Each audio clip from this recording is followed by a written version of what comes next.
Builder आणि कंत्राटदार चालवताय अशी टीका पुन्हा एकदा आदित्य ठाकरे यांनी एकनाथ शिंदे यांच्यावर केली आहे। भारताच्या लोकशाही मूल्यांचं आणि संविधानाचं कायदेशीर बाबींचाच वापर करून खच्चीकरण केलं असल्याचा आरोप आदित्य ठाकरे यांनी केलाय।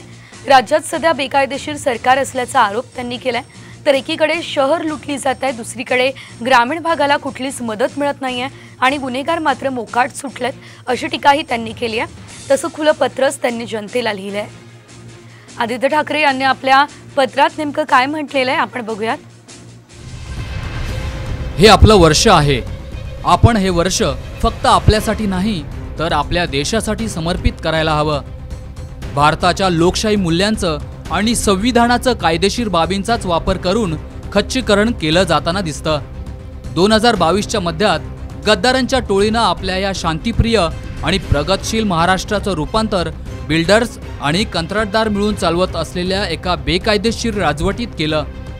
एकीकडे शहरं लुटली जात आहेत, दुसरीकडे ग्रामीण भागाला कुठलीच मदत मिळत नाहीये आणि गुन्हेगार मात्र मोकाट सुटले आहेत। एक आमदार गणपती बाप्पाच्या मिरवणुकीत बंदूक रोखताना कॅमेऱ्यात पकडला गेला आणि त्यानंतर त्याने पोलीस ठाण्यात गोळीबार केल्याची बातमीही आपण ऐकली। पण त्याच आमदाराला त्याच्या या उद्दामपणाचं कौतुक म्हणून आता सिद्धिविनायक गणेश मंदिर ट्रस्टचं अध्यक्ष बनवण्यात आलं आहे।